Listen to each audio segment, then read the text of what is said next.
Oi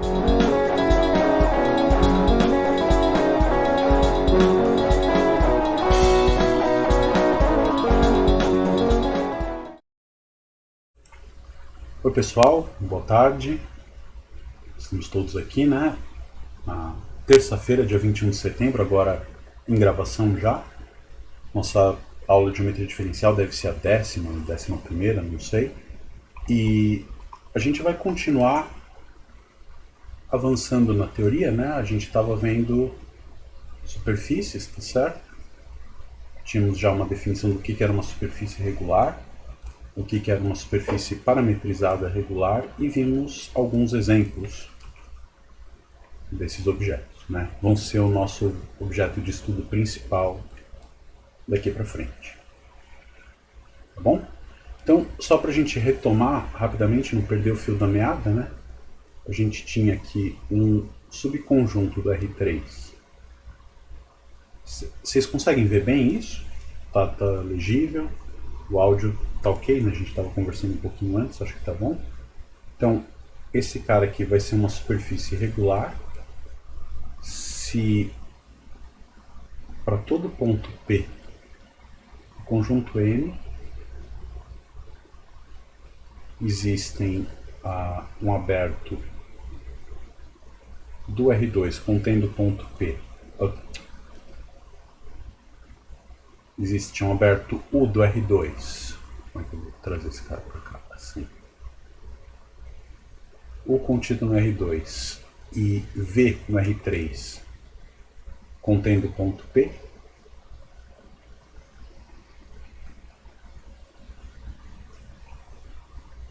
E uma função x de U em V satisfazendo aquelas propriedades, as três propriedades que a gente tinha, né? A primeira, a x é uma aplicação suave,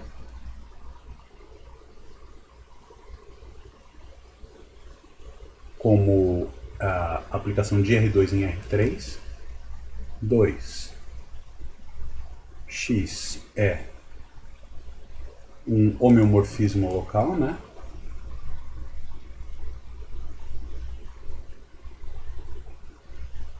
E 3, a gente tinha pedido também que a diferencial da x em todo ponto o V tem posto máximo, né? No caso aqui 2, para todo o V no aberto U, tá bom? A gente tinha visto também o que é uma superfície parametrizada, que é só uma aplicação diferenciável com posto cheio. Eu não pedi essa propriedade 2, um homeomorfismo, isso é como a gente tinha conversado há pouco, permitia que a superfície tivesse autointerseções.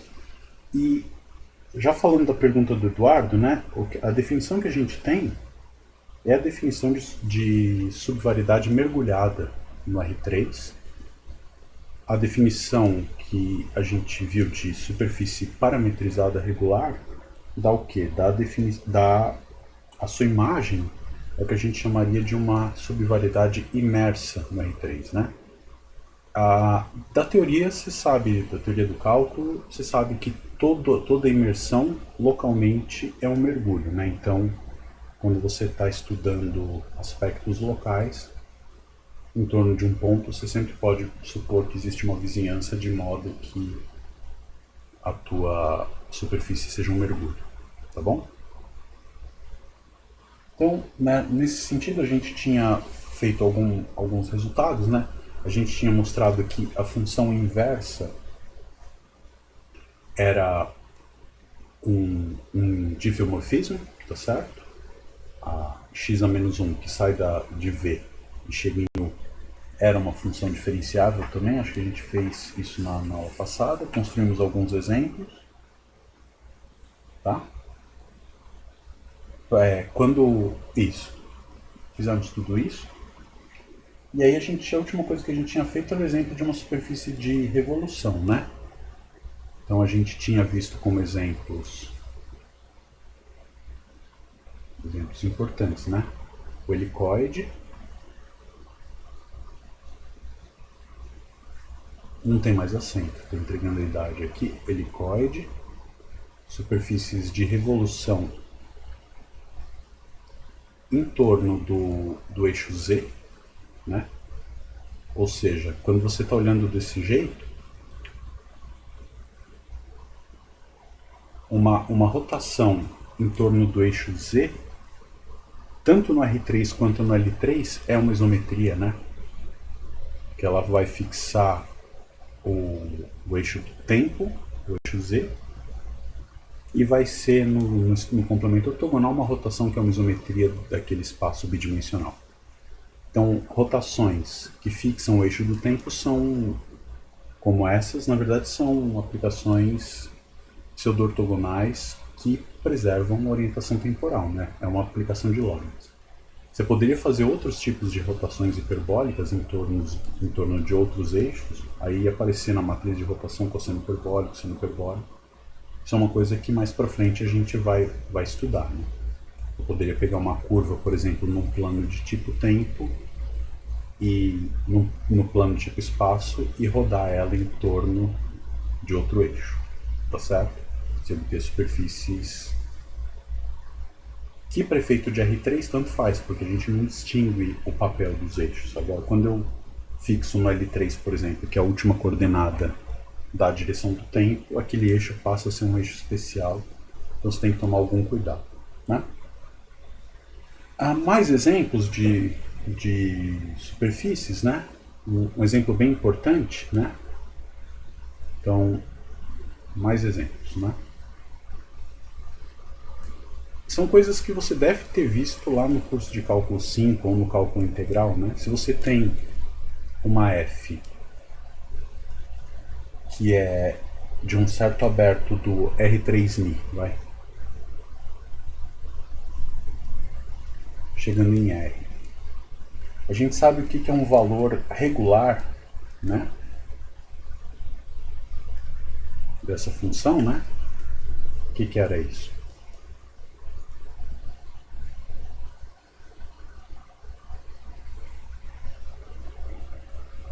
A aplicação é um valor regular se a diferencial é sobrejetora em todos os pontos da pré-imagem de A, né?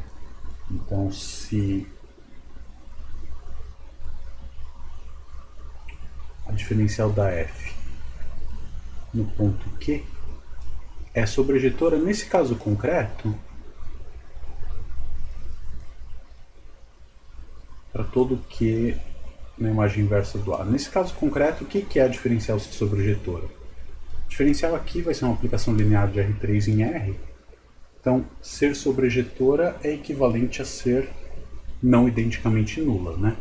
Então, se você tem um ponto onde a diferencial não vale zero em todos os pontos da pré-imagem daquele cara, você vai dizer que esse cara é um valor regular. E aí, nesse caso, a gente vai ter que f(-1) de A é uma superfície regular em R3μ.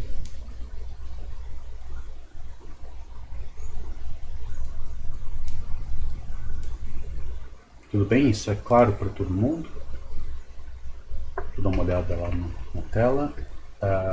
Alguma dúvida nisso? Podemos avançar, né?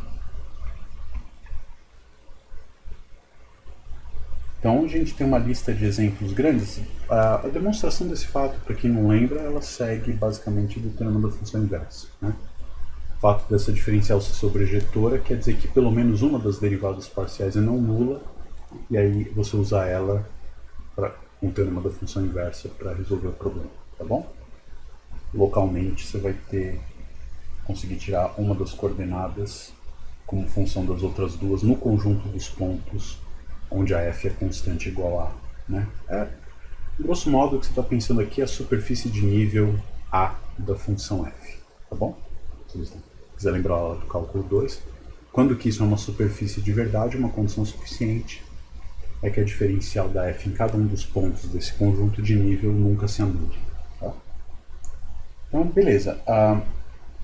Um exemplo concreto que gera uma classe importante de superfícies para gente é você olhar para da seguinte função, né? A gente pega P, um ponto fixo no R3Mi,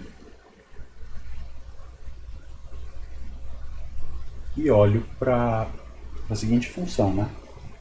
F de Q como sendo o produto interno de Q menos P com Q menos P, tá bom? Esse produto interno pode ser no R3Mi.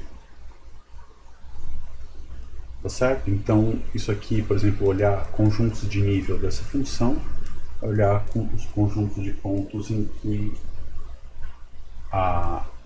são os pontos todos equidistam do ponto P fixado. Então, no caso do R3, por exemplo, você olha a curva de nível, superfície de conjunto de nível, né? Não sei se é uma superfície ainda, conjunto de nível R quadrado, isso daria o conjunto dos pontos que distam R do ponto P, ou seja, no caso do R3, uma esfera redondinha, né? E aí o que acontece? Se você pega isso, quem que é a diferencial dessa F? Bom, não sei quanto afiado vocês estão em calcular a diferencial, mas aqui é o seguinte, né? Essa F é composta de uma aplicação bilinear com a função que inclui o ponto na diagonal, né? Então a inclusão que pega Q e leva no par Q, vírgula Q, e eu estou calculando essa aplicação a diferencial dessa composta.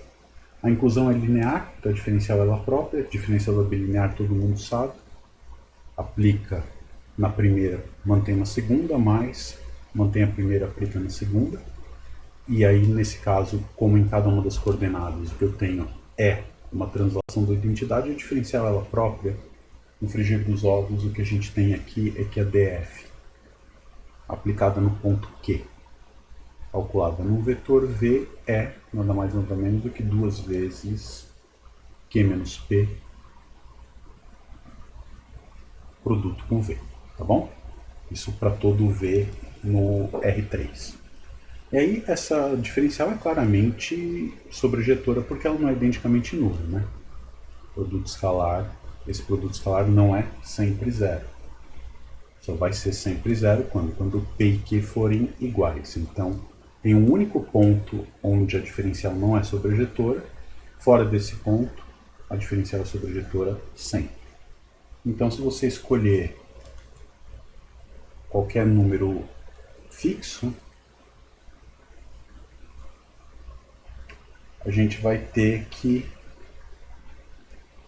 f a menos 1 de r ao quadrado, né? Vamos por r ao quadrado para garantir que esse cara é positivo. R ao quadrado é exatamente a esfera S2 de centro P e raio R dentro do R3.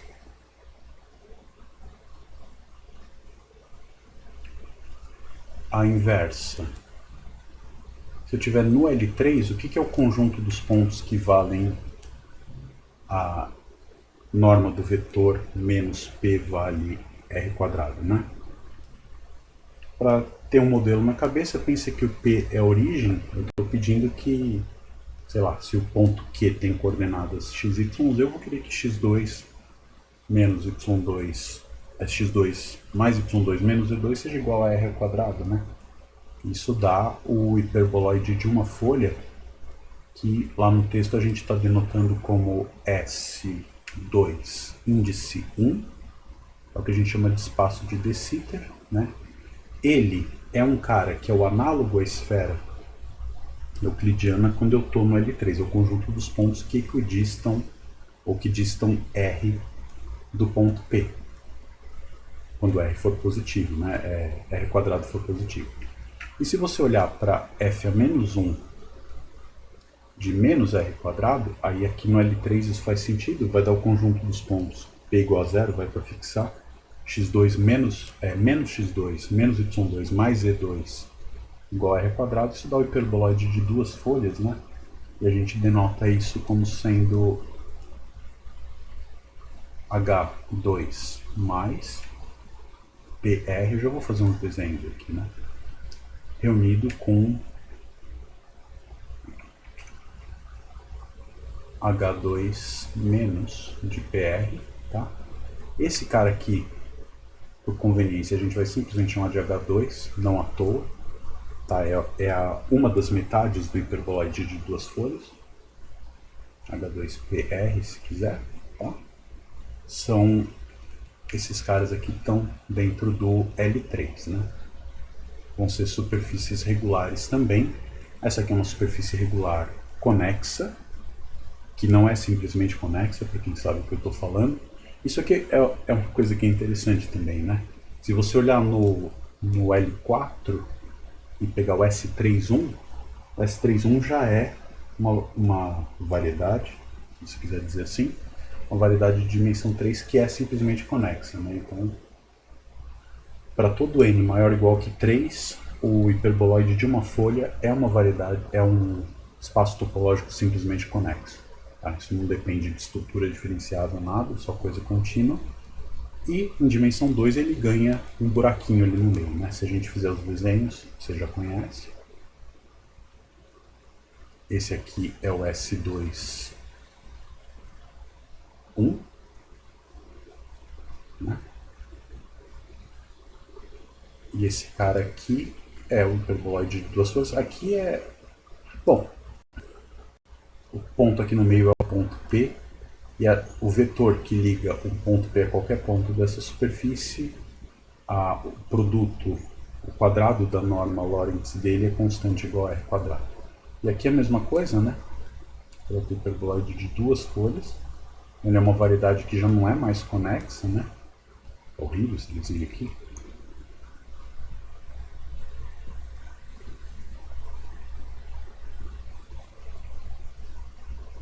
Tá bom? Então, essa parte, você tem os eixos aqui, essa parte que é a parte que está acima do plano horizontal que passa pelo ponto P. Esse cara aqui é o que a gente vai chamar de H2, de PR. E esse cara aqui de baixo é o que a gente vai chamar de H2 menos de PR, tá? Esses caras vão substituir geometricamente o que as esferas, no caso da geometria lorentziana, tá bom? Certinho? Tranquilo até aqui, né? Então vão ser superfícies... Esse H seria o espaço antes de Sitter?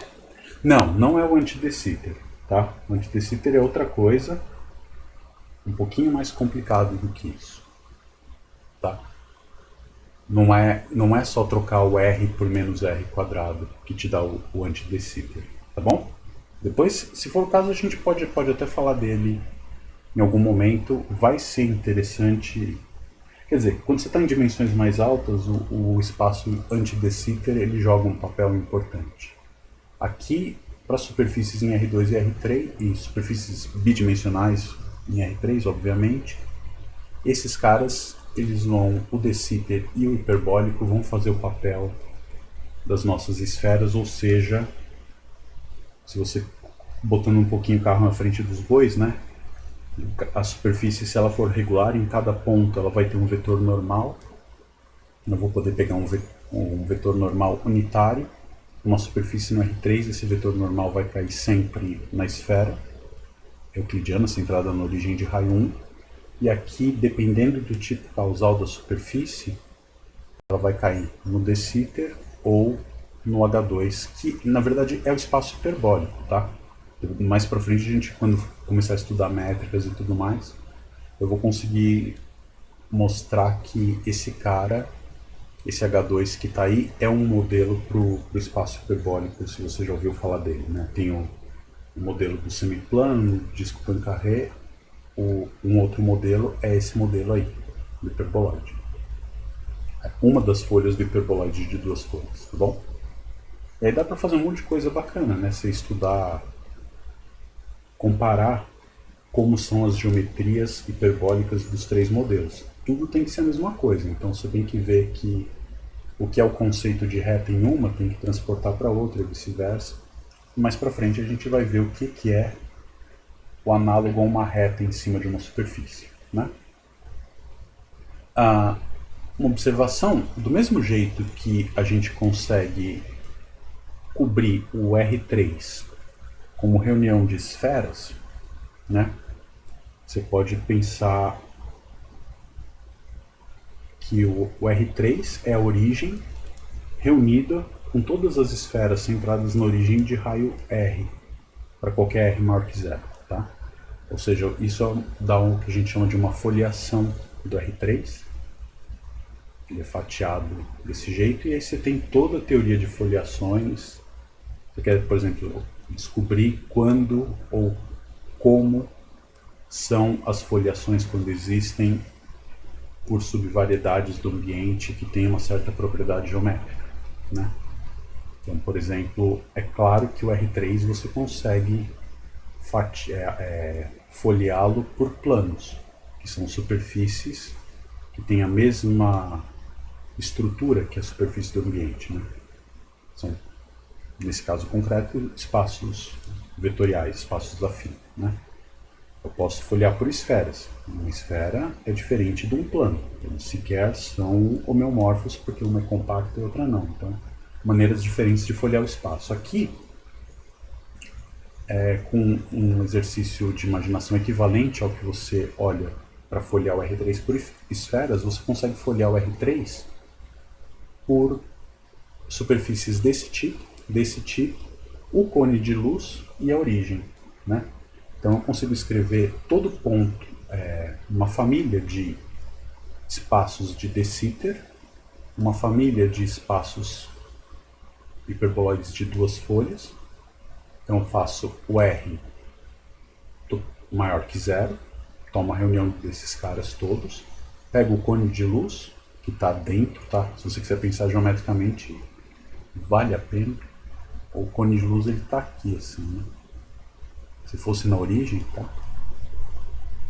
De modo que essas duas hipérboles que você tem aqui tem como assíntotas as diretrizes do cone, tá? E no caso do hiperboloide, que mostrando que meu desenho está horrível, o cone está assim, né? De modo que essas hipérboles também, que estão no hiperboloide de duas folhas, têm como assíntotas as retas geratrizes do cone de luz. Então eu consigo, tomando a reunião para todos os R's positivos, pegar qualquer ponto do R3 e passar por algum desses hiperboloides, e por um só, passa por um e somente um, e um ponto que está do lado de fora do cone passa por um e somente um dos hiperboloides de uma folha. A origem eu coloco separado, a origem não faz parte do cone de luz, né? É um ponto de tipo espaço, portanto não está no cone de luz, que só contém os vetores tipo luz. Então é a origem, o cone e a reunião de todos os hiperboloides de duas folhas com R maior que zero, e todos os espaços de De Sitter, hiperboloides de uma folha com R maior do que zero, tá bom? Outra propriedade que também é bem conhecida, né? Toda superfície regular é um gráfico local, né? Então, se M dentro do R3 é superfície regular,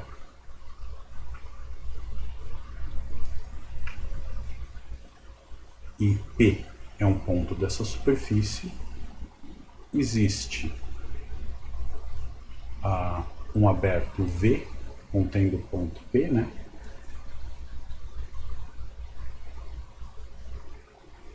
De modo tal que a imagem desse aberto é o gráfico de alguma função, uma das coordenadas como função das outras duas. Tá certo?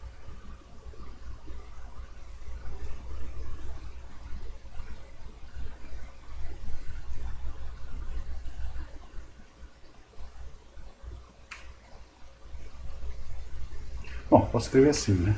V é o gráfico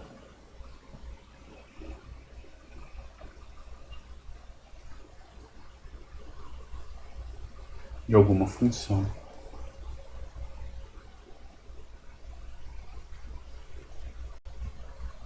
suave f de um aberto do R2 em L. Tudo bem isso aqui? O resultado clássico também sai do termo da função implícita, né? Ou da inversa, são equivalentes.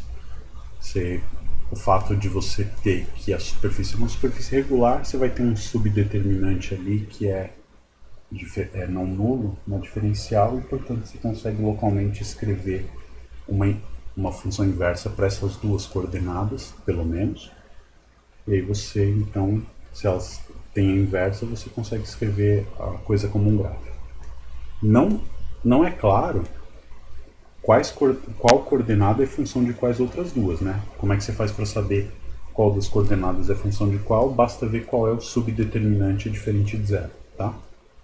Então, se você tem um subdeterminante nas duas primeiras variáveis da imagem, né? Sei lá, a parametrização é x1, x2, x3, cada uma dependendo de u e v. Se o determinante jacobiano x1, x2 em relação ao u e v é diferente de zero, então é porque essas duas funções são invertíveis e aí eu consigo tirar o x3 como função de x1 e x2. Se é o bloquinho x1, x3 que tem jacobiano não nulo em relação ao u e v, é porque eu vou tirar o x2 como função de x1 e x3. Isso corresponde a dizer que a projeção da superfície sobre o plano gerado por essas duas variáveis que tem o jacobiano não nulo, x1, x2, x1, x3 ou x2, x3, essa projeção é um dífio e, portanto, eu consigo usar aquele próprio plano para parametrizar uma vizinhança da superfície como um gráfico. Isso é tranquilo, né? São coisas lá do cálculo 5, talvez, ou do cálculo integral, depende de quando você viu isso, mas alguma vez na vida isso foi visto. Dúvidas até aqui? Essa mensagem do Henrique está tranquila, é antiga. Temos mais dúvidas? Vamos avançar. Vamos em frente, né? Um resultado que é interessante também, e de novo, tudo isso segue sempre de teorema da função inversa o tempo todo, né? Qual que é? É aquele desenho que você sempre vê um cara da geometria fazendo, né? A gente está com a nossa variedade no R3, aqui vale a pena chamar atenção para isso. Isso aqui é um teorema pelo fato a gente estar exatamente com a variedade dentro de um ambiente. Estou vendo ela dentro do R3. Aqui não precisa nem me preocupar com o R3 porque não estou olhando para nada de métrica ainda, né? Você tem a superfície aqui, que se for um plano não é muito legal, né? Então, eu preciso desmarcar isso. Tá? A situação clássica, né? Você tem um ponto. O que a teoria te diz? Que para cada ponto, a definição de superfície, sou capaz de achar um aberto contido na superfície, ou seja, a interseção de um aberto do R3 com a superfície, e um mapa X, com todas aquelas condições da definição,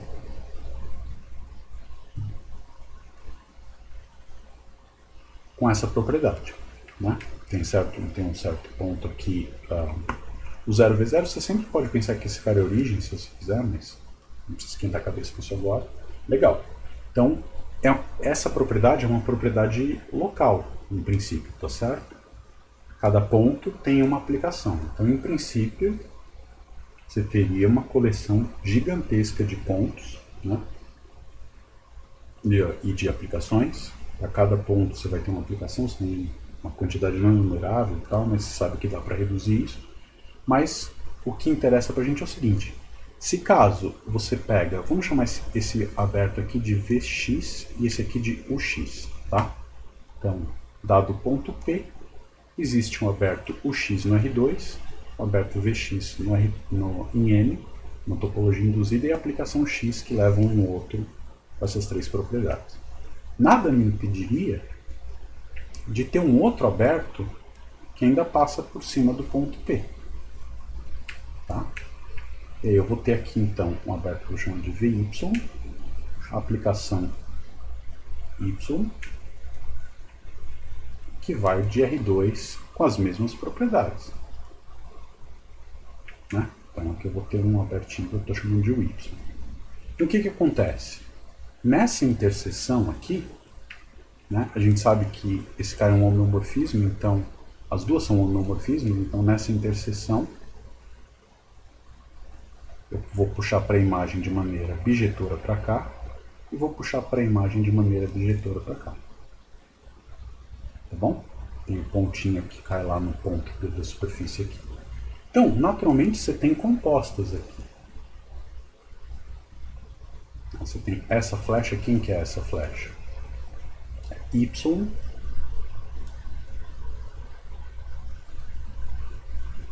a menos 1 bola X, né?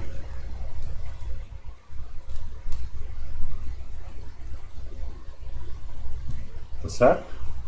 Sai daqui e vem para cá. Obviamente, só de olhar para isso e olhar para a definição, você sabe que y menos 1 bola x é um homeomorfismo. O que a gente consegue provar nesse caso concreto, tá? Daqui para cá a gente tem a inversa, que é o x a menos 1 bola y. Tá? O que a gente tem? Dá para provar que essa aplicação, vamos pôr nessa ordem, mas x a menos 1 bola y é um diffeomorfismo entre abertos do R2, tá bom?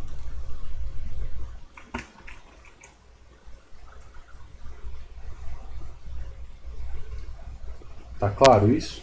Isso segue que abertos do R2, né? Esse cara aqui, se você chama essa interseção de W, aqui eu tenho, né, o x a menos 1, vamos dizer assim, bola y, da onde que ele sai? Ele é calculado, esse que está vindo aqui, né? Ele sai do y a menos 1 de W e chega em x a menos 1 de W. Tudo bem? Esse mapa, o que eu escrevi, o x a menos 1 bola y, está vindo aqui para cá.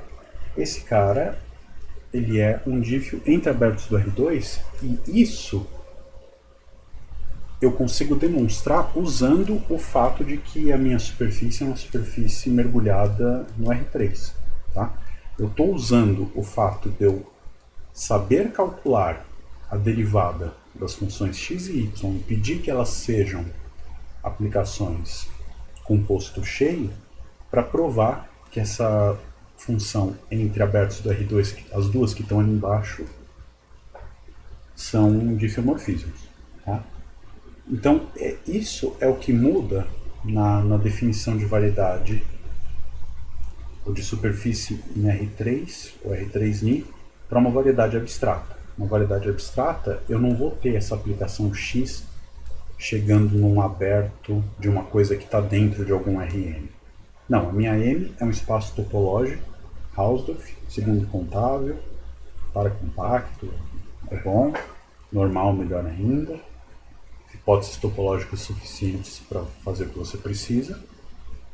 Mas, e aí o que eu vou ter? Eu vou ter uma aplicação, eu vou ter a propriedade 2 valendo, quer dizer, cada ponto da M vai ter uma vizinhança da topologia dada naquele ambiente, que é homeomorfa a um abertinho do R2. E vou pedir que toda vez que acontecer uma situação semelhante a essa que eu desenhei, só que você não vai ver esses eixos aqui, esse cara não sei se está no R3 mais, toda vez que acontecer isso, eu vou exigir na definição que essas funções aqui sejam diferenciáveis. Tá? Então, eu não tenho o fato de saber derivar coisas no R3 que chegam em R3 a meu favor. Então, eu exijo na definição que o que é um teorema para superfícies mergulhadas seja um item da definição para superfícies abstratas ou variedades abstratas. Tá bom? Isso segue direto de novo do teorema da função inversa. Você vai ter que a x e a y localmente vão ser duas das coordenadas, pelo menos, vão ser diffeomorfismos, e aí você usa esses caras para fazer a transição de coordenadas, tá bom? E aí, uma vez feito isso, se não tiver nenhuma dúvida, a gente tira o seguinte, né? Consequência praticamente imediata disso é que se você tiver duas parametrizações que tem o mesmo ponto como imagem, a imagem da diferencial das duas é a mesma, né? Então, escrevendo isso direitinho, se você tem n, é um corolário daquele resultado, né?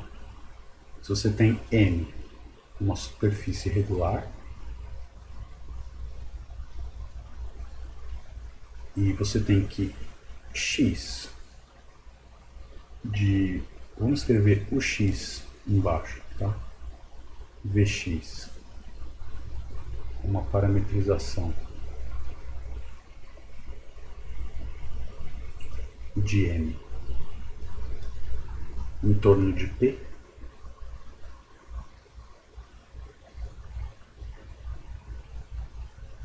e vou pegar y, uma outra aplicação de um aberto o y chegando em vy, a mesma figura que tinha antes, também parametrizações de m em torno de p, né?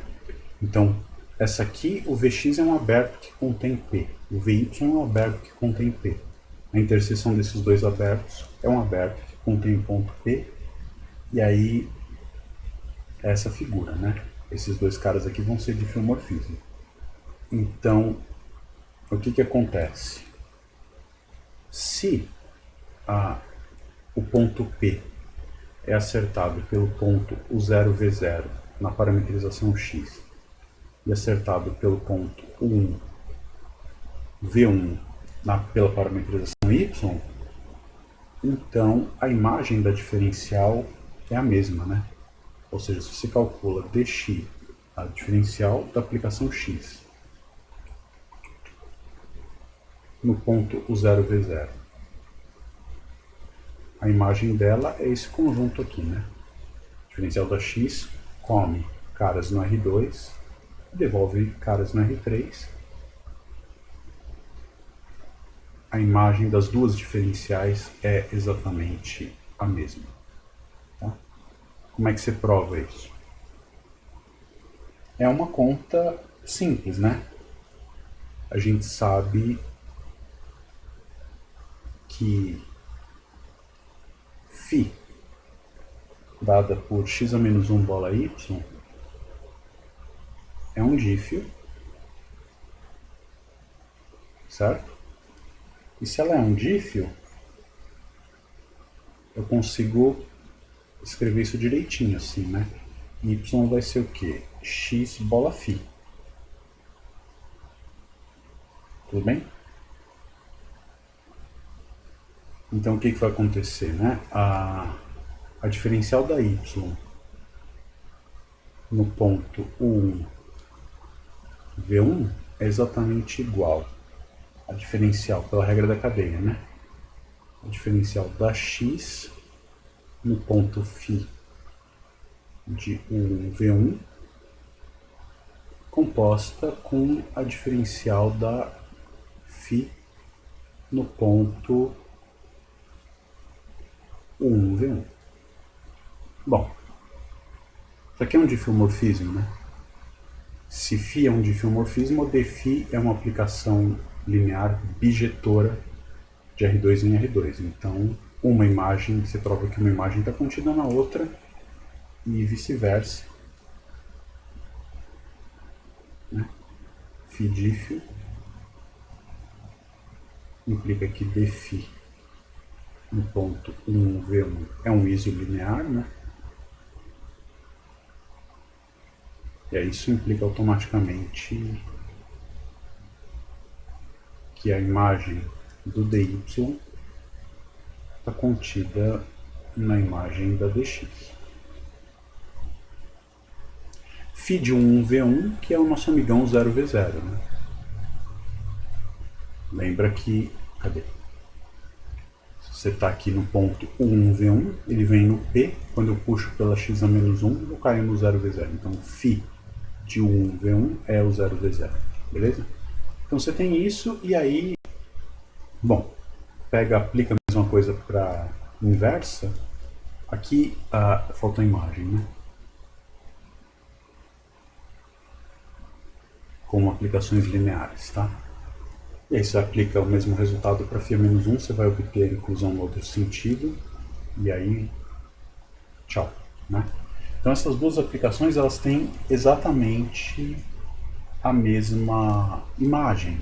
E aí com isso, eu consigo definir o que é o plano tangente a uma superfície regular, tá bom?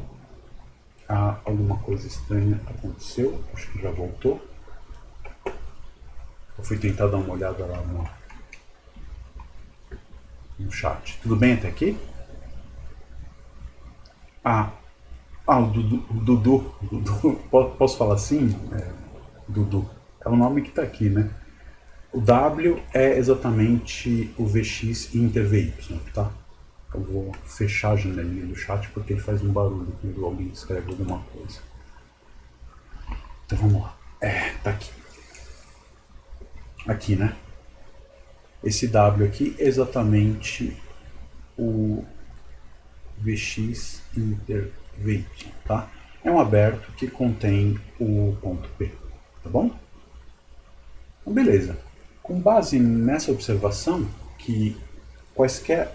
Isso é uma coisa boa, né? A gente lembra, a gente quer descrever propriedades geométricas do objeto que não dependam da maneira que eu descrevo esse objeto. Então, o que eu estou mostrando com esse resultado, com esse corolário aqui?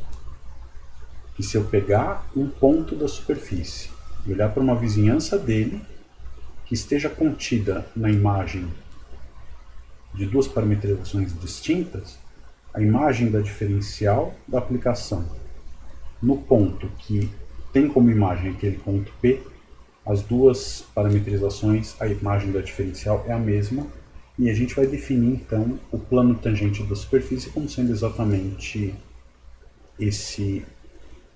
essa imagem, né? Então, definição primeira, mais importante talvez de todos aqui, né? Se você tem uma superfície regular e P um ponto em M, a gente vai definir como TPM, tá? Essa é a notação que você usa em geral para espaço tangente no ponto P de uma variedade qualquer, variedade diferenciável qualquer. Isso aqui é simplesmente não vou descrever como um conjunto ainda, mas é a imagem da diferencial da aplicação X no ponto U0V0, quando eu calculo isso em todo R2. Bom, então tá, como é que você determina a imagem de uma aplicação linear?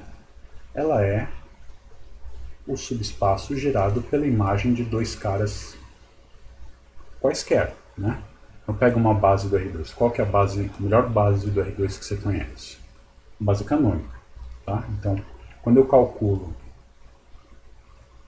o dx no ponto U0V0 no vetor E1, né, esse cara, o E1 é o 1, 0 da base canônica.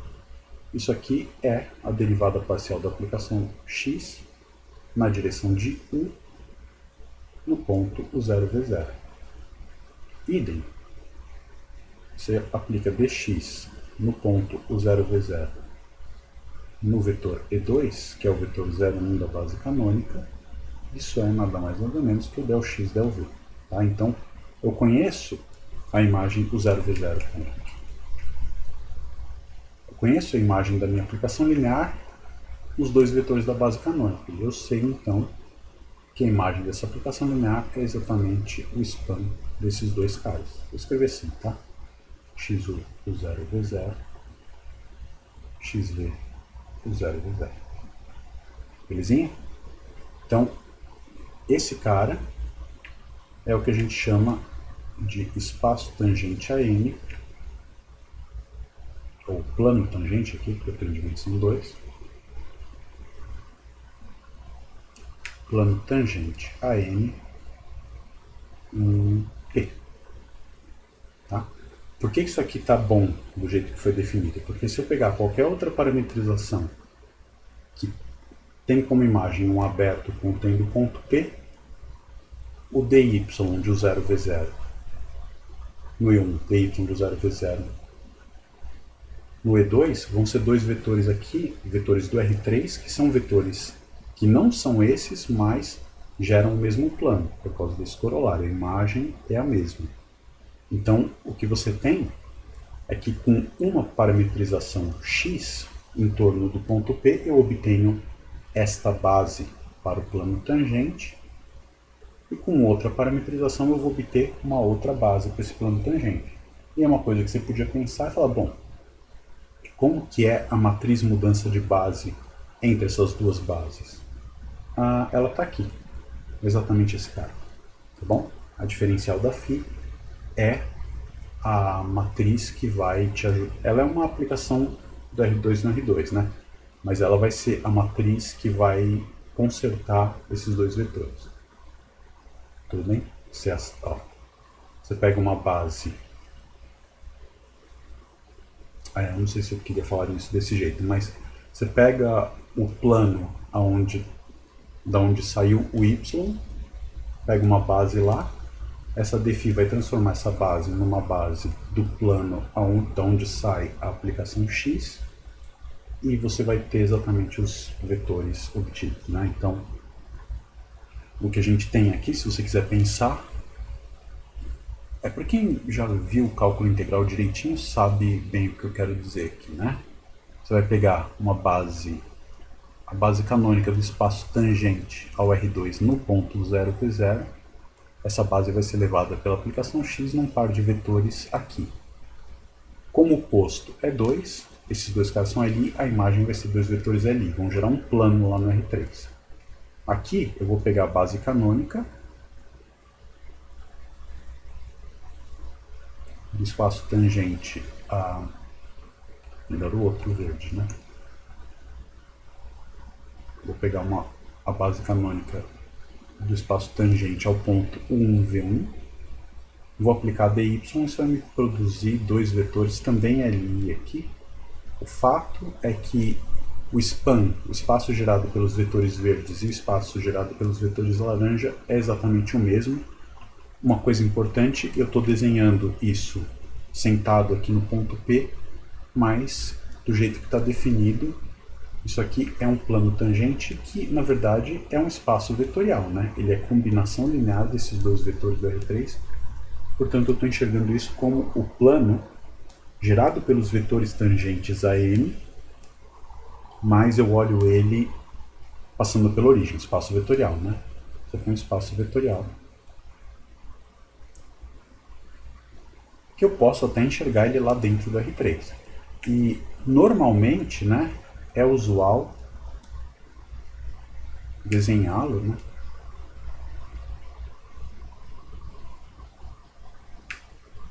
no ponto de tangência. Então eu translado esse plano que está passando pela origem a um plano paralelo a ele que passa pelo ponto P, só para a gente enxergar o plano como um plano tangente aqui mesmo, tá bom? Mas a ideia é que eu faça todas as contas num espaço vetorial. E o que é o chance da geometria dentro do R3?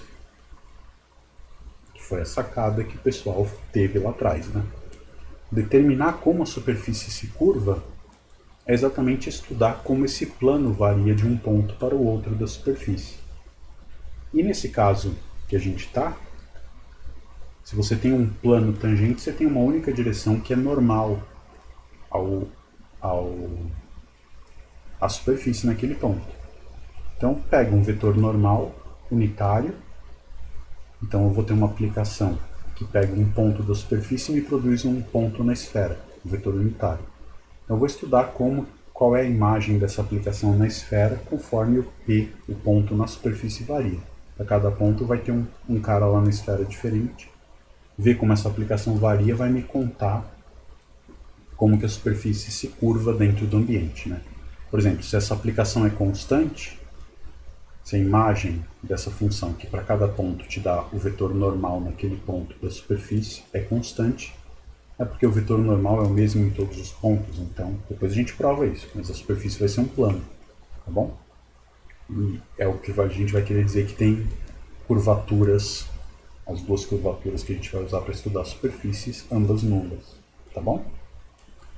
Outra coisa que é importante pra caramba pra gente estudar, deixa eu ver como é que tá. Dúvidas no chat? Nada por enquanto. Isso é sempre um ótimo ou um mau sinal, né? Se for um mau sinal, vocês me avisam. Se for um ótimo sinal, não precisa avisar, mas também é bom. Outra coisa que é super importante, que vai ajudar a gente a entender as superfícies, é estudar como são curvas na superfície, né? Então, se você pega um ponto P, eu posso olhar para uma curva que passa por essa superfície, né? Uma curva que passa pelo ponto e que tem a imagem contida na superfície, né? Então, o traço de alfa, alfa como uma parametrização, ou a imagem de alfa contida em M. Tá? Se isso acontece, não é bem fácil de ver, na verdade, o seguinte: se você pega uma parametrização em torno de P, o que vai acontecer? Você vai ter aqui um aberto do R2, né? Abertinho U, aqui tem um aberto V, aqui tem o ponto P, aqui tem o ponto U0V0. Essa função x é um homeomorfismo, na verdade até no contexto que a gente colocou, um dífio, né? Então eu consigo puxar essa imagem, a imagem da alfa, para alguma coisa aqui, né? Vou ter aqui uma curva, U de t. Em vez de ter uma curva no plano, tá bom? Tal que a alfa de t é exatamente x de U de t v de t. Professor, será que eu consigo a imagem da curva toda? Não, né? Pode ser que a tua curva, exatamente como está no desenho aqui, a tua curva tem a sua imagem não inteiramente contida na imagem de uma parametrização. Então o que eu faço? Para cada ponto da curva, pego uma parametrização que passa por aquele ponto e vou olhar localmente a curva nesse pedacinho. Aí, pega esse outro ponto, vai ter um aberto aqui, eles vão se interceptar. E o que a gente sabe? Que nessa interseção aqui tudo funciona bem. Então eu consigo cobrir a tua curva por uma coleção de abertos que são imagens de parametrizações e eu faço a conta localmente em cada um desses abertos. Isso é um problema muito grave? Não porque, por exemplo, o conceito de diferenciabilidade é um conceito local, né? Então, para estudar o vetor tangente, essa curva e tudo mais, basta um estudo numa vizinhança do ponto. Eu não preciso conhecer, para conhecer derivadas, eu não preciso conhecer o comportamento da função em todos os pontos, mas somente numa vizinhança arbitrariamente pequena daquele ponto, né? Então, dá para fazer todas as contas. E aí, em vista dessa observação, a gente tem a seguinte proposição, né? O plano tangente que eu defini acima como sendo o span, ou o espaço gerado por essas duas curvas aqui, por esses dois vetores, ele é, na verdade,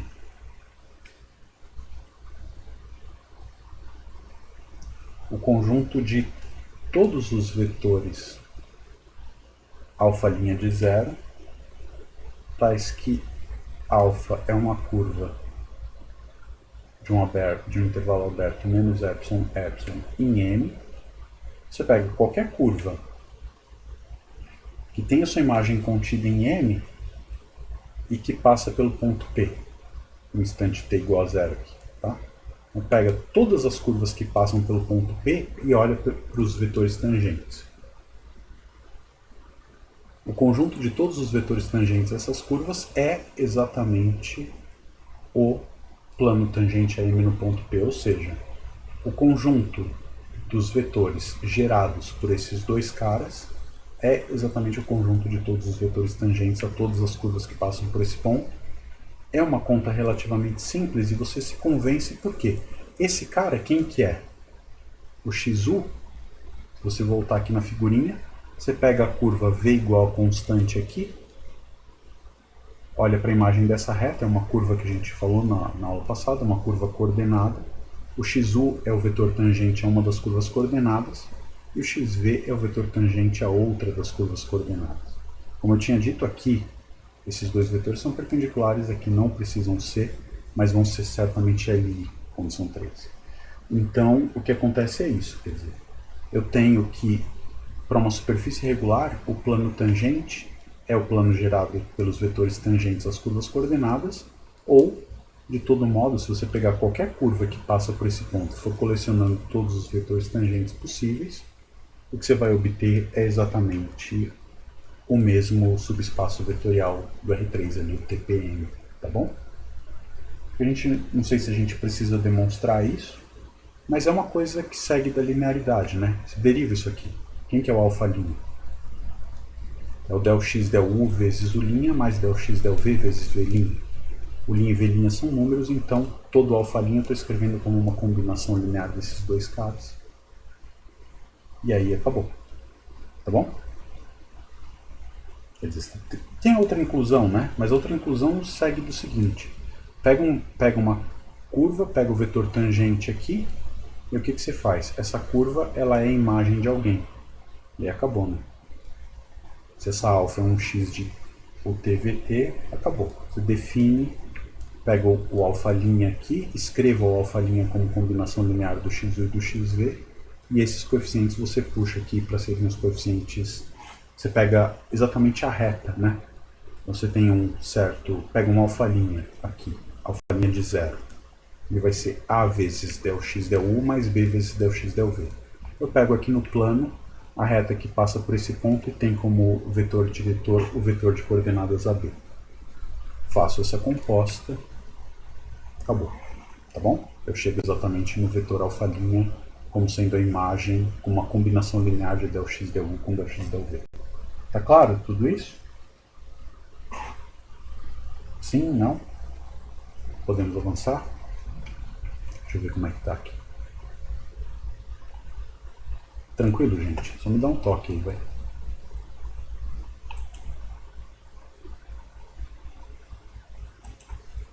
Tudo ok. Beleza, então, Glória. Se não tiver ok para alguém, por favor, manda ver, né? Avisa pra gente. Tá legal? Outro exercício que é tranquilo, também meio que na pegada do cálculo 2, né? Como é que você determina o espaço tangente a uma superfície que é imagem inversa de um valor regular, né? Então, se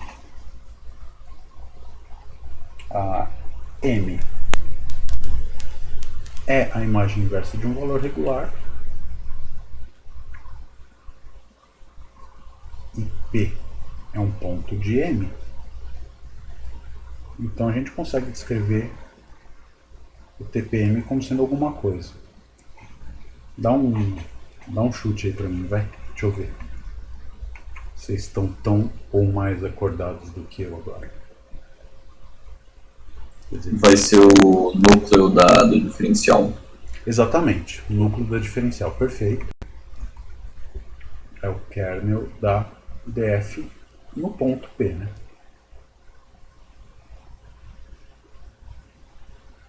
Grosso modo, o que você vai pensar aqui, né? É o conjunto dos caras que é perpendicular ao gradiente da F. Né? A diferencial da F aqui, no caso, a F é uma função de R3 em R. A diferencial é representada pelo vetor gradiente. Você sabe que a superfície de nível é sempre perpendicular ao vetor gradiente, né?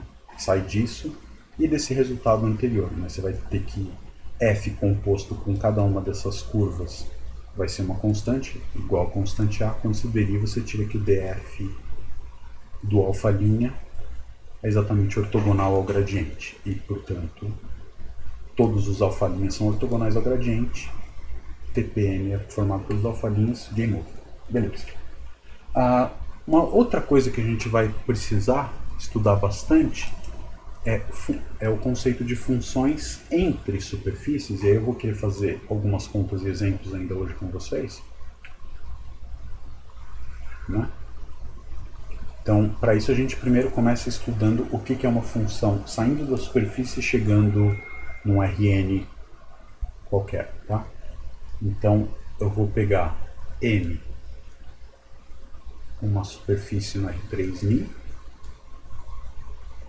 regular, tá? Não vou mais escrever. M é uma superfície regular por definição, e F uma função M chegando em RK. Tá. Quando que essa F vai ser uma função suave diferenciável, né? Vamos tentar fazer um desenho, que é o que a gente sabe fazer, né? Superfície está no R3, ainda bem. Esse conceito passa para superfícies que não são mergulhadas em nenhum ambiente. Eu vou ter a F, ela vai pegar um ponto aqui e vai, sei lá, chegando aqui num RK, né? Espaço vetorial de dimensão K. Quando que essa F vai ser suave? O que você faz? A gente sabe o que é uma função ser suave entre dois abertos de Rm, Rm, né? Uma função de Rm em Rk, eu sei dizer quando ela é derivável suave, se infinito, o que for. Então o que a gente vai fazer exatamente é usar as parametrizações locais. Então eu vou ter um abertinho aqui, cobrindo esse meu ponto P, né? E aí eu vou ter então, obviamente, essa composta aqui. Essa composta F é F bola X, é uma função de U em R2, ou U contido em R2, chegando em RK. Eu vou dizer que F é suave, ou sem infinito, smooth, né? Suave em P, se F bola X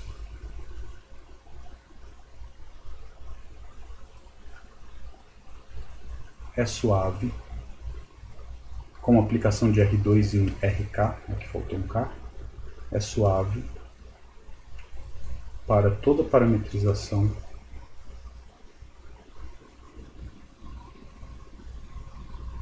X em torno de P. Aí você tem a pergunta natural aqui, né?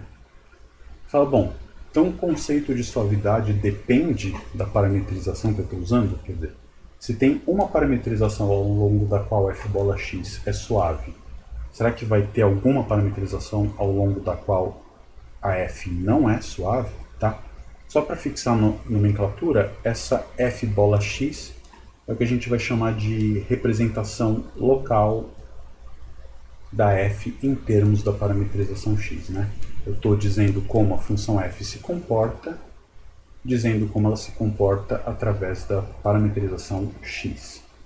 Então a pergunta natural é, se eu trocar de parametrização, será que eu perco o conceito de diferenciabilidade que eu acabei de definir? Ou seja, a suavidade de uma função de m em RK depende da parametrização? A gente esperaria que a resposta seja não, né? Quer dizer, se eu estou descrevendo uma coisa, estou definindo um objeto que depende da maneira como eu o represento, então eu não estou definindo nada sobre o objeto, estou definindo sobre a sua representação. Isso não é bom, não é o que a gente quer. Tá?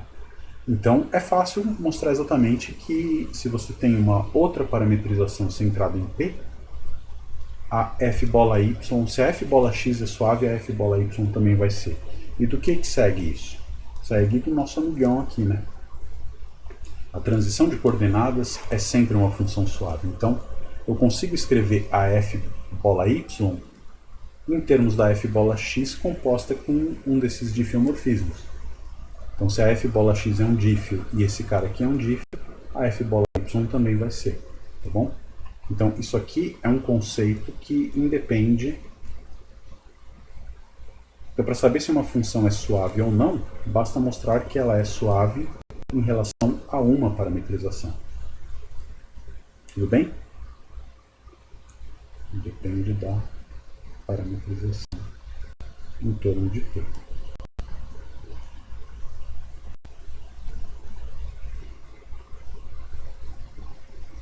Tudo bem?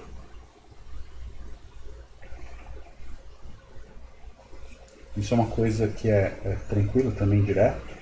Vamos tentar ver alguns exemplos concretos.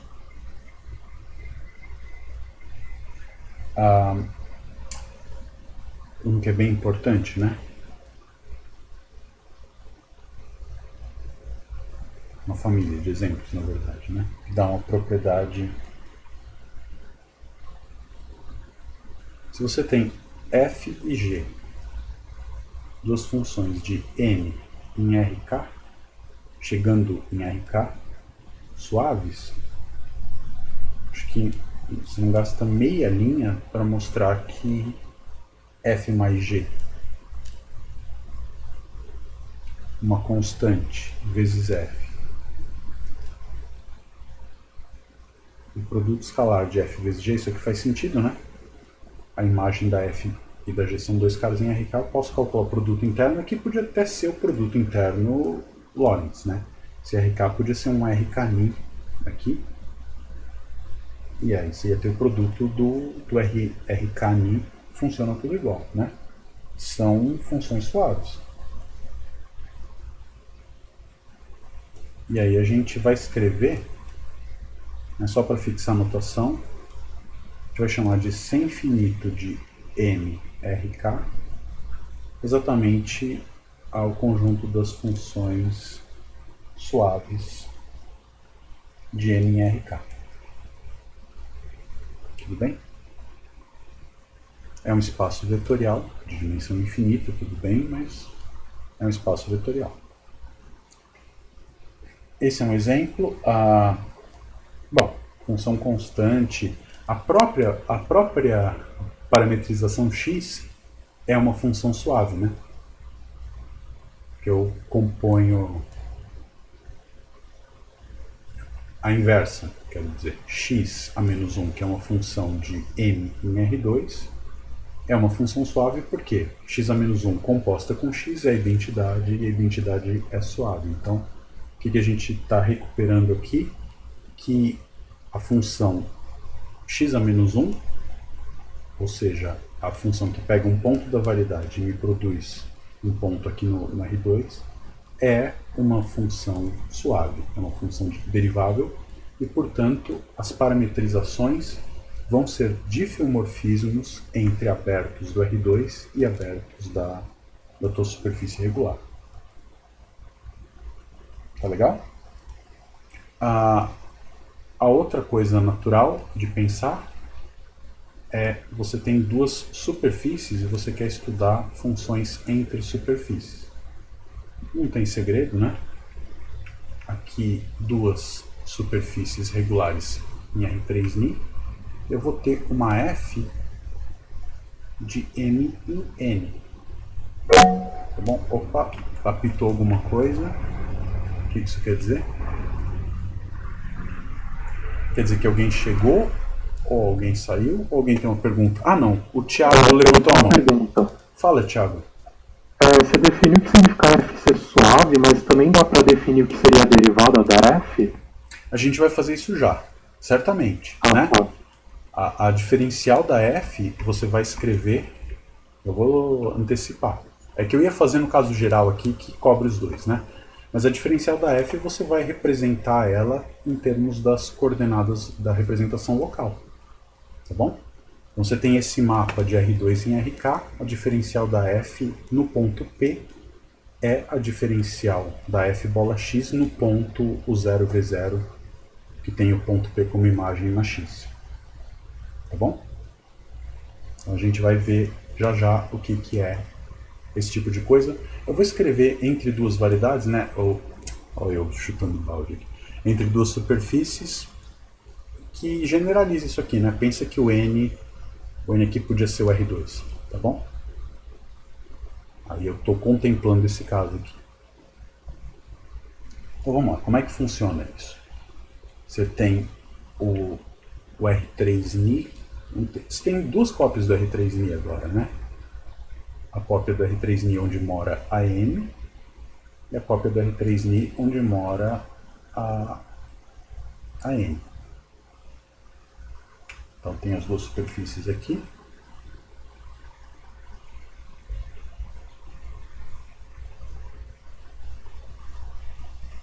Bom, aqui tem a M, aqui a N.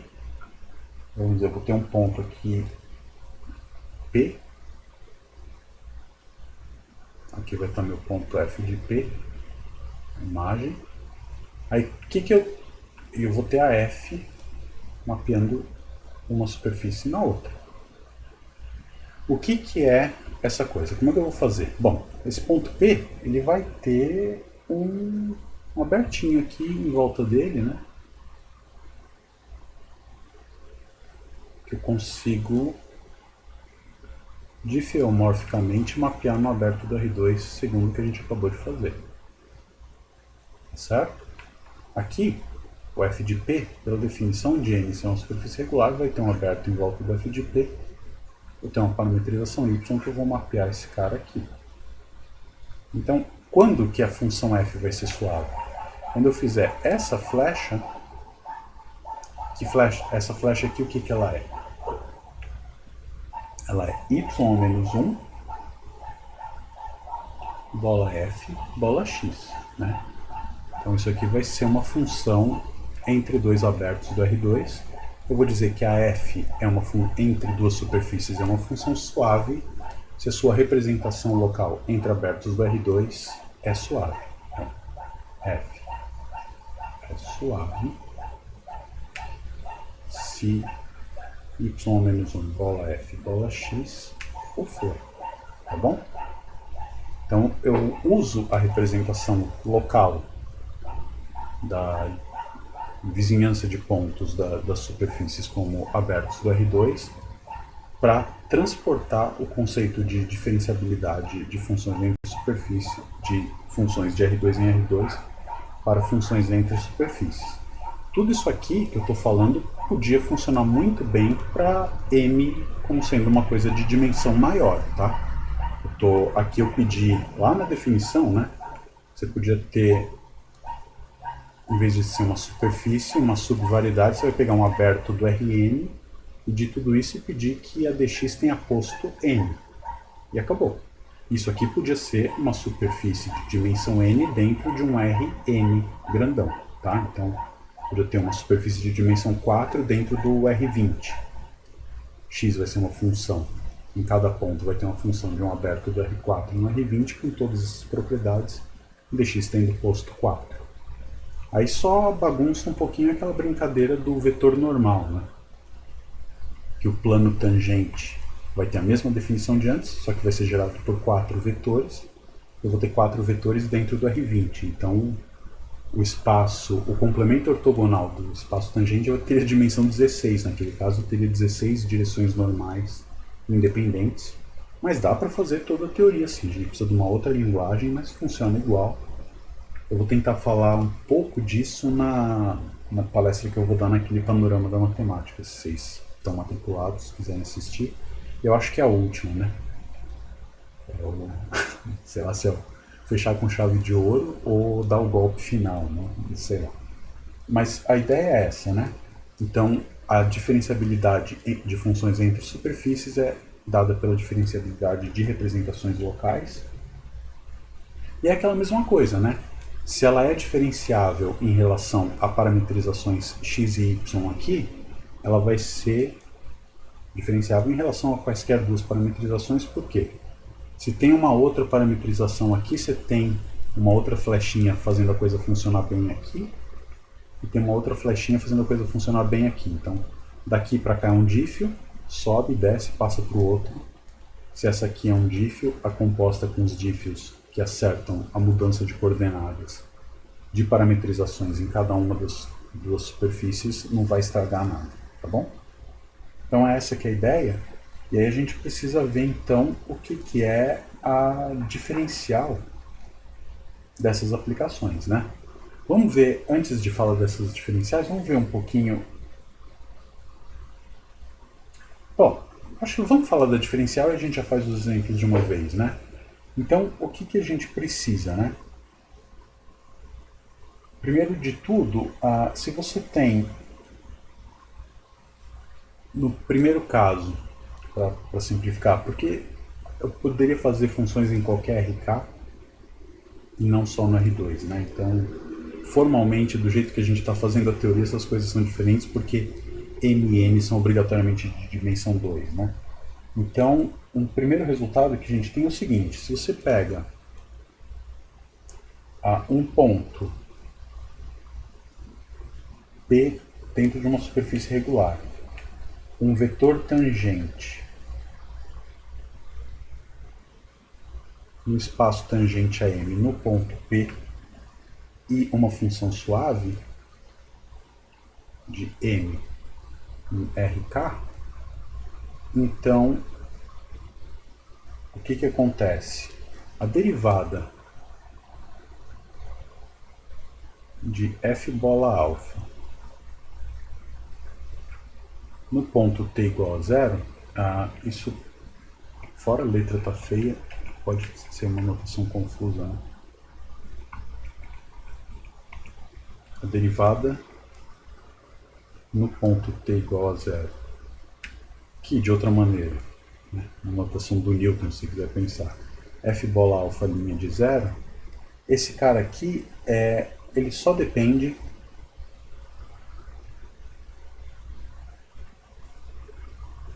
de P e V, não de alfa, tá? Então, isso é muito legal, né? O que eu quero dizer? Nesse caso aqui, se você pega esse ponto P, pega um vetor tangente V, qualquer que seja a curva alfa que passa pelo ponto P e tenha o vetor V como tangente, a derivada da f bola alfa, que é uma função de R em RK, né? É uma curva, a imagem é uma curva em RK, a derivada dela, o vetor tangente dessa curva, não depende da curva alfa que eu usei para parametrizar a curva. Professor, nesse caso, o alfa linha de zero é o V, né? Isso. Vamos dizer assim, não depende de alfa. Aqui, deixa eu botar esse nome direitinho, né? Alfa realiza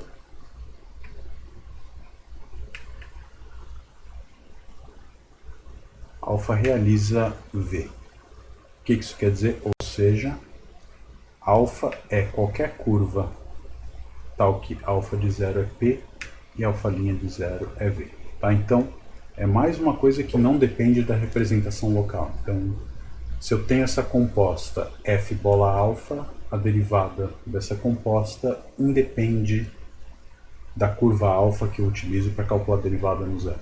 Tá? É exatamente, muito bem observado, Eduardo. Aí, assim é melhor, que eu já reconheço até a voz de vocês, né? Tá bom. O Eduardo eu já conhecia, o Thiago também já conhecia, mas com o tempo, se os outros forem falando, eu vou conhecendo também, tá? Então, essa é uma coisa que, de fato, é também tranquila, né? Como é que você faz? A alfa de t, ela é uma curva na superfície e, portanto, ela é representada localmente por uma curva no plano u de t, v de t.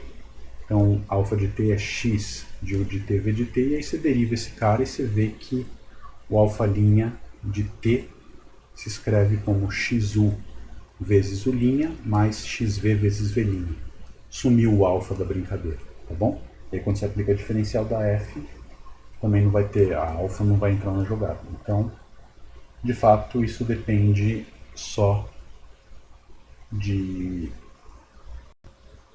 do vetor tangente v e do ponto P.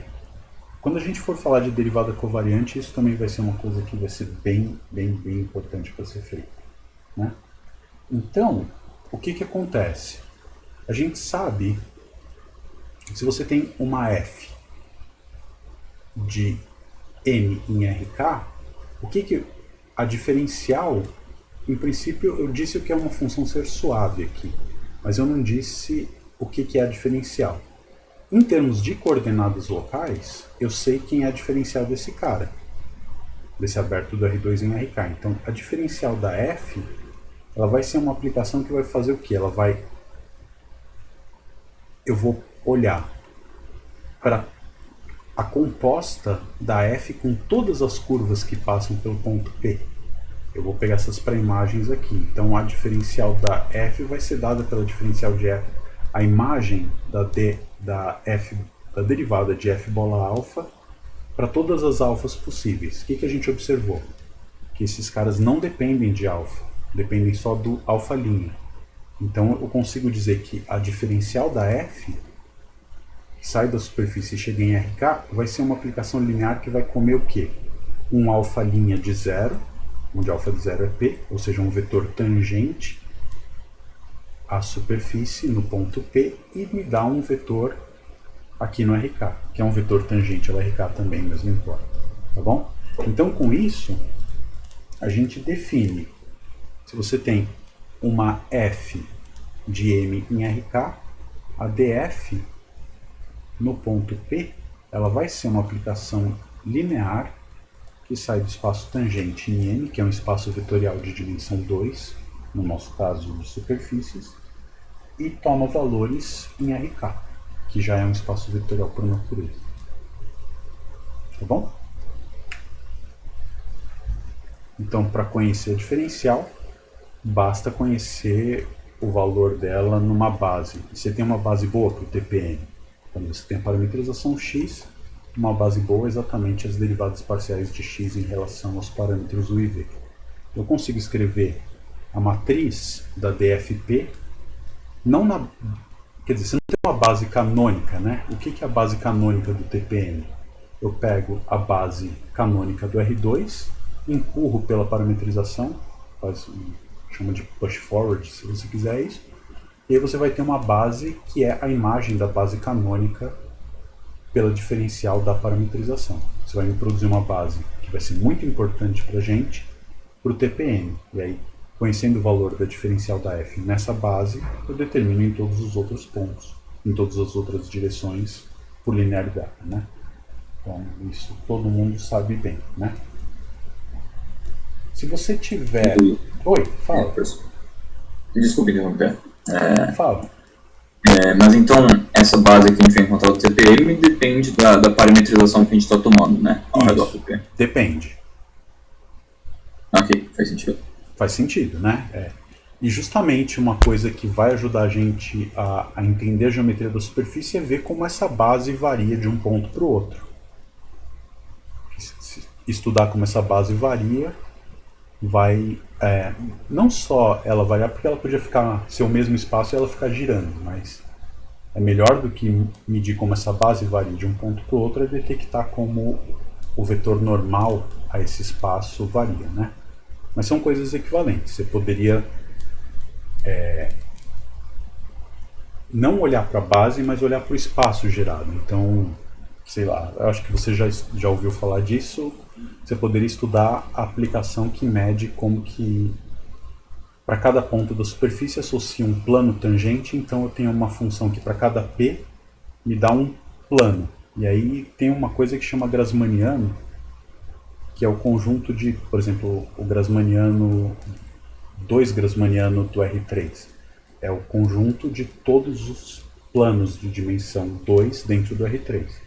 Dá para mostrar que isso tem uma estrutura de variedade e você pode medir a variação, pega a função que para cada ponto da superfície me dá um ponto no Grassmanniano, que é quem? O plano tangente da superfície nesse ponto. Estudar a derivada dessa função vai dizer como o plano tangente varia de um ponto para o outro. É isso que você precisaria estudar. No caso de superfícies em R3, isso é equivalente a estudar a variação do vetor normal, que é bem mais simples, convenhamos, né? Então, mas se você está num ambiente de codimensão maior, você não tem um vetor normal só, aí você vai brincar nessa variedade chamada Grassmanniana, tá bom? Então, a gente tem essas coisas, né? E aí, a coisa aqui é definida desse jeito, né? A diferencial da f no ponto P aplicada no vetor V é nada mais nada menos que a derivada dessa composta, onde alfa é qualquer curva que passa pelo ponto P e tem o vetor V como vetor tangente, tá bom? Então isso é uma coisa que funciona muito bem e a gente faz isso de maneira totalmente análoga quando você tem duas superfícies, né? Deixa eu pegar uma página nova. O que você acha que vai acontecer, né? Não tem nenhuma grande surpresa. Se você tem duas superfícies, uma função entre elas,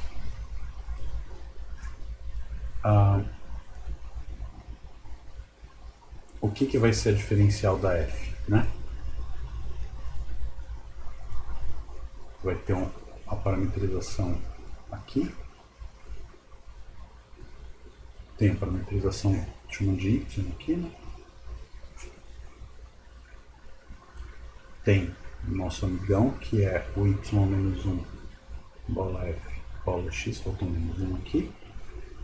O que a gente vai fazer? Eu vou pegar, a gente já viu que independe de curvas, esse cara aqui está dentro do R3, né? Vou até escrever aqui de um jeito meio porco, mas... O que vai acontecer? Eu posso olhar isso aqui como um caso especial, né? Muito especial, de funções de M em RK, onde o K é 3, simplesmente.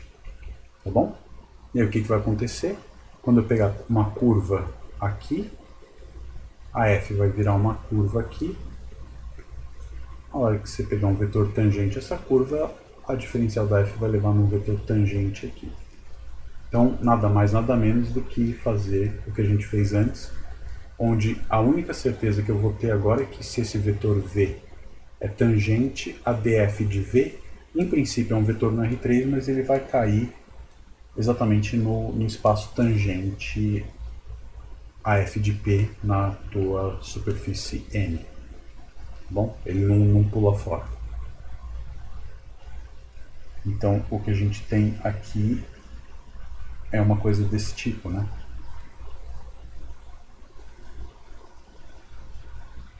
A diferencial da f no ponto P vai ser uma aplicação linear do TPM no TF de PM. E aí você... Quem que é a df de um vetor V? Vai ser a diferencial da f aplicada no vetor alfa'.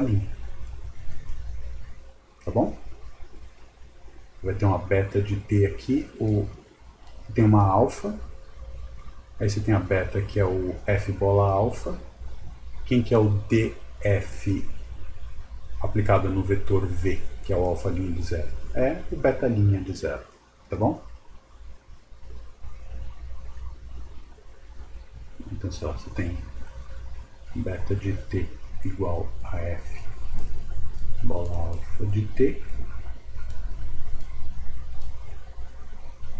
Então, o beta' de 0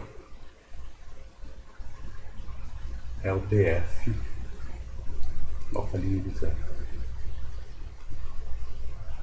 df de v. Tá bom? Então, é assim que essa coisa funciona. Você vai ter a diferencial é uma aplicação entre os espaços tangentes da superfície e você consegue fazer todas as contas que precisam ser feitas para funções entre superfícies. Quando que isso vai ser útil? Uma f, por exemplo, que eu já estou cantando a bola dela faz tempo, é o seguinte: você pega M, a tua superfície, e N, que está ali, a esfera unitária do ambiente. Então eu vou ter uma função que para cada ponto da superfície associa o vetor normal a essa superfície. A derivada dessa função vai me contar muito sobre o shape da superfície M dentro do R3'. Tá bom? Esse aqui é o espírito da geometria diferencial de curvas e superfícies no R3 ou no L3. Estudar a variação da aplicação normal para cada ponto e dar o vetor normal. Isso quando tiver o vetor normal bem definido na superfície, né? Localmente sempre tem, globalmente nem sempre. É uma coisa que a gente vai ter como exemplo as superfícies não orientáveis. Vocês já conhecem várias delas, né? Não sei se vale a pena falar um pouco disso, mas para o que a gente vai fazer no texto daqui para frente, a hipótese é que todas as nossas superfícies são globalmente orientáveis. Tá? Eu não vou fazer geometria diferencial na faixa de medios, por exemplo. Se você, qualquer ponto da faixa de meios, você pegar um aberto suficientemente pequeno, você faz tudo normal, né? Toda superfície regular é localmente orientável, e aí eu consigo fazer isso numa vizinhança, mas estudar propriedades globais da superfície, elas são necessárias ferramentas outras, além das que a gente está vendo aqui, porque o que a gente está vendo aqui é o impacto da diferenciabilidade sobre o formato da superfície. E diferenciabilidade é uma propriedade local, né? Então, se você quiser estudar geometria global, é um outro arsenal de ferramentas que é certamente uma coisa para um próximo curso, né? Quem for continuar estudando geometria vai precisar dessas ferramentas. Uma outra coisinha eu vou tentar fazer aqui, mas não é um curso centrado no estudo da teoria global de superfícies, né? Então, vamos voltar e ver uns exemplos de funções entre superfícies, né? Então, um exemplo, né?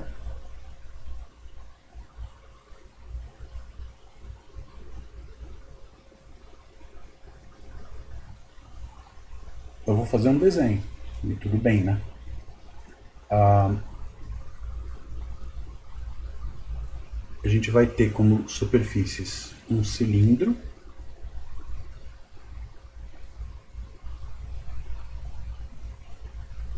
tá? De raio o que você quiser, e você quer um, e dentro dele há uma esfera também de raio 1, tá?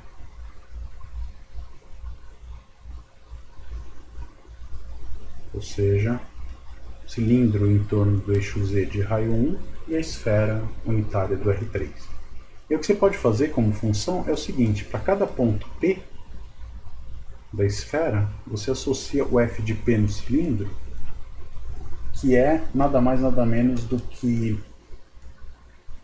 pega a reta que liga esse ponto P ao ponto P da esfera com ponto de mesma altura no eixo Z, escreve essa reta e vê onde ela fura o cilindro no mesmo hemisfério. Ela vai furar de dois lados, mas você quer uma função, então você pega uma só, né? Escreve o vetor horizontal, que tem a mesma altura que P, e pega o múltiplo positivo dele que acerta o cilindro unitário, né? Ou seja, esse ponto P, se ele está um pouquinho acima da esfera, esse círculo aqui vai ser um círculo de raio menor que 1. Eu pego o vetor que está aqui, divido pela norma, eu vou acertar um vetor de tamanho 1, horizontal, e portanto que vai bater no cilindro. Tá? Então essa função a gente consegue tentar escrever as coordenadas dela. Eu vou escrever as coordenadas dela em termos da parametrização, tá? Isso é o que a gente chama de projeção cilíndrica de Lambert, né? Não é Lambert. E ela serve, por exemplo, para mapear o globo terrestre num cilindro, e o cilindro, você sabe que ele é difeomorfo. Se você tirar uma reta, ele é difeomorfo ao plano, né? Então, esse é um bom jeito, por exemplo, de construir mapas, né? A gente acredita que a Terra tem uma superfície aproximadamente esférica, que certamente não é plana. Você consegue, então, um mapa dessa superfície no cilindro, e depois você corta isso em algum lugar e abre, e você tem um mapa da Terra, por exemplo. E aí uma coisa que você pode querer estudar, e faz todo sentido estudar, é se essa aplicação ela deforma comprimentos, deforma áreas. É uma coisa que a gente pode fazer depois, né? Se eu definir o que é o comprimento de uma curva em cima de uma superfície, o que é uma área de uma região em cima de uma superfície, eu consigo estudar o que acontece com a imagem de uma certa área, com a imagem de uma certa curva, e ver se essa F preserva ou não comprimentos, né? Então, aqui a gente tem uma F que sai da esfera unitária, centrada na origem, e chega no cilindro, né? Vou escrever o cilindro assim, tá? S1 de raio 1 cartesiano R, né? Ele é o produto no círculo pela reta.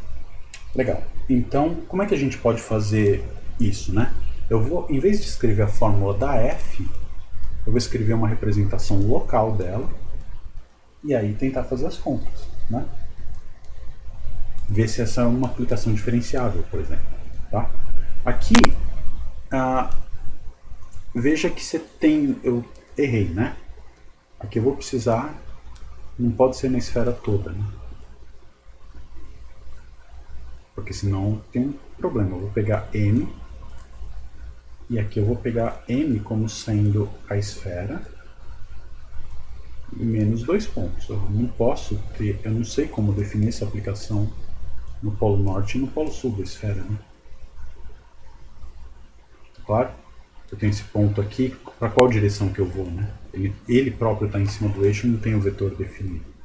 Então, e faz muito sentido você querer isso, porque é razoável você acreditar que essa função tem uma inversa, né? Dado qualquer ponto do cilindro, com altura entre menos 1 e 1, né? Sobre essa imagem, eu atiro na direção da esfera e vejo onde pega. E aí você fala, bom, o cilindro cortado ali não é compacto e a esfera é, então não dá para ter uma função sequer contínua, um homeomorfismo entre a esfera inteira e o cilindro aberto de menos 1 até 1, né? Então, são coisas topológicas que te ajudam a ver se você está fazendo besteira ou não, como a que eu quase fiz agora. Então, a gente tem a parametrização para a esfera, né? Então, eu consigo parametrizar S1, pelo menos um aberto dela, né? Ela inteira não dá, mas um aberto dá. Parametrização de S1, S2, desculpa. Vamos fazer a basiquinha, depois eu vou falar para você como fazer outra, e seria bom você fazer essas contas para destravar a mão, né? Então, a clássica, cosseno V, seno U, cosseno U, seno V, e seno de U, tá bom? Isso aqui parametriza a esfera unitária, você verifica que a soma dos quadrados aqui é 1. E a parametrização do cilindro, vamos na clássica mesmo, né? Isso aqui vai dar... talvez fosse bom mudar de letra aqui, né?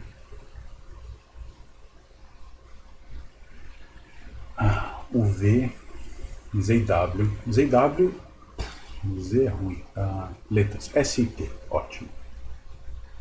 Cosseno de S, seno de S e T, tá bom? Então isso aqui é a parametrização da esfera e do cilindro. E como é que eu faço para ver se a F é diferenciável ou não?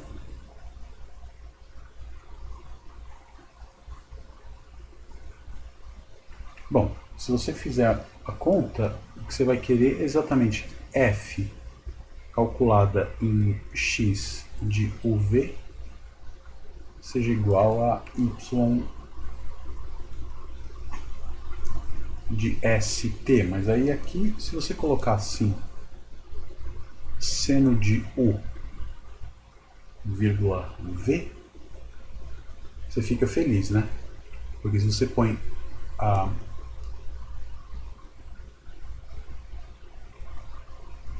Tá certo? Isso...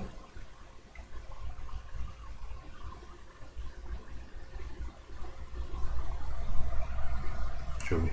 Põe assim, cosseno de T, seno de T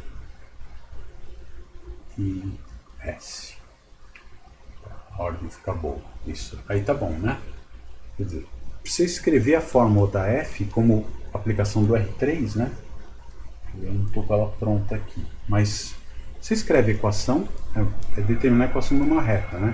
Para cada ponto x, y, z do R3, né? O que é F de x, y, z?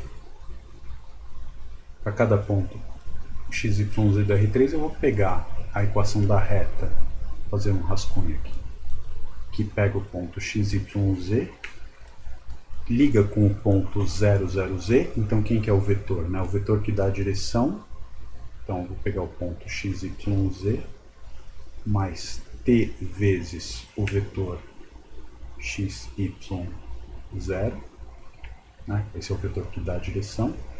Eu vou querer que esse cara, eu tenho que achar o t tal que esse cara aqui pertença ao cilindro, né? Tá bom?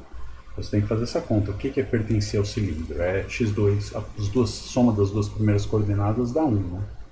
Então você vai ter x mais tx ao quadrado mais y mais ty ao quadrado dando 1. Aí você vai fazer as contas. Vai achar o valor de t em função de x e y e pluga aqui. Aí você vai ter uma fórmula que mapeia cada ponto, restrinja essa fórmula à esfera, você vai ter uma fórmula que mapeia cada ponto da esfera num ponto do cilindro com essa expressão. E aí com essa fórmula, eu já tinha roubado aqui, você verifica que f desses caras caem exatamente nesses caras. Na imagem da y, quando eu calculo no ponto S igual a seno de U e T igual a V. Tá bom? Tem que fazer essa continha. E aí o que você vai descobrir? Que como Y é uma aplicação suave e X é uma aplicação suave, cada uma delas é um difeomorfismo, a F também vai ser uma aplicação suave. E quem que é a diferencial da F? Como é que a gente determina a diferencial da F?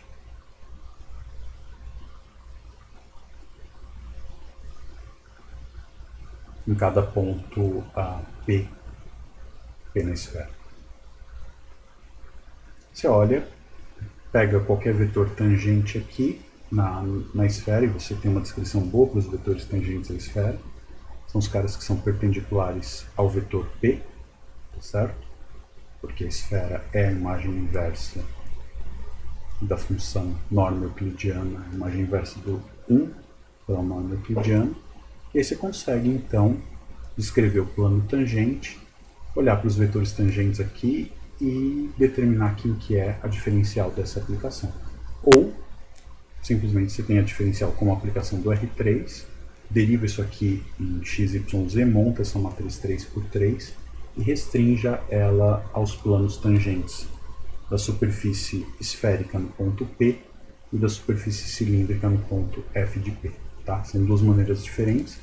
E aí você vê como você acha melhor determinar isso. Ela pode ter uma fórmula que depende de x, y, z, onde você vai ter que lembrar que x, y e z são as coordenadas de um ponto na esfera, e você vai aplicar isso num vetor que é tangente à esfera. Ou então já escreve isso em coordenadas locais, e você vai ter uma representação para DFP como um mapa entreabertos do R2, tá bom? São coisas... Bom, cilindro você também consegue escrever como imagem inversa de um valor regular, se quiser, né? Funciona tudo muito bem. Vocês querem... Isso é uma coisa que vocês poderiam tentar fazer para quinta, me mostrar, e a gente discute. Se não conseguir, eu posso fazer depois. E aí, a ideia é tentar outras coisas que você podia fazer, né? Um exemplo parecido com esse, eu podia pegar a esfera e tentar olhar para projeções a partir da origem, né? Pega o raio que sai da origem e leva para... Sai da origem, passa pelo ponto P e fura o cilindro em algum lugar, né? Esses caras do equador vão ficar fixos, mas aí você tem uma dificuldade a mais, né? Que eu precisaria tirar esses polos aqui, eu teria uma função com imagem ilimitada, né? Quanto mais perto do polo norte, mais alto teria o valor da minha função. Então teria alguma coisa complicada para fazer aí, mas é uma projeção possível, né? Seria equivalente a você ter o globo terrestre, se acende uma lâmpada no centro do globo e ver como é que fica a imagem do mapa, enrola um papel em volta e vê como é que fica a imagem. Aqui você faria um fatiamento, você acende a lâmpada em cada altura e olha a imagem de cada um desses círculos no círculo correspondente no cilindro, tá bom? Outra coisa que dá para fazer, a gente pode ter dois modelos para o disco, dá para construir um difeomorfismo do disco unitário com o hiperboloide, a parte superior aqui, o H2, né? Você colocar um disco de raio 1 tangente aqui, o que você faz? Você pega exatamente os raios que saem da origem, batem no disco e vê onde passa por um ponto do disco e vê onde ele fura o hiperboloide, né? Você vai ter uma função bijetora do disco unitário nesse hiperboloide. Vai ser interessante ver se essa função é uma função diferenciável ou não e calcular a diferencial dela. Na prática, a resposta é afirmativa para as duas coisas, né? Ela é diferenciável, você consegue calcular a diferencial. E o que você vai ver é que você está trabalhando com, dependendo da métrica que você põe no ambiente, você está trabalhando com dois modelos diferentes para geometria hiperbólica. Um que é o disco de Poincaré, que é um modelo compacto, e o outro que é o hiperboloide, a parte superior do hiperboloide de duas folhas, que é um modelo não compacto. Assim como você tem o semiplano superior, que também é um modelo não compacto. Então são geometrias que você vai estudar o que acontece com cada uma delas e como se reflete as informações de uma na outra, por exemplo. Tá? Teve um aluno meu muito querido, muito bacana, que o MAT 0148 dele foi exatamente isso. A gente pegou, acho que, um monte de modelos e fez todos os diffeomorfismos e estudou todas as isometrias entre esses modelos. Isso é uma coisa bem legal, um trabalho que eu gostei, não sei se ele gostou ou não, mas ficou um trabalho bem bacana. Acabou fazendo mestrado comigo depois e agora está terminando o doutorado. Tá bom? Então vamos parando por aqui, gente. Eu vou encerrar a gravação. Se vocês tiverem algumas dúvidas e perguntas, a gente pode ficar mais um pouquinho para resolver isso agora, tá? Então, eu vou encerrando a gravação por aqui, a gente se vê na quinta, cuidem-se e até a próxima, tá? Até lá. Estamos aqui depois para conversar off the records. Tchau, tchau, gente.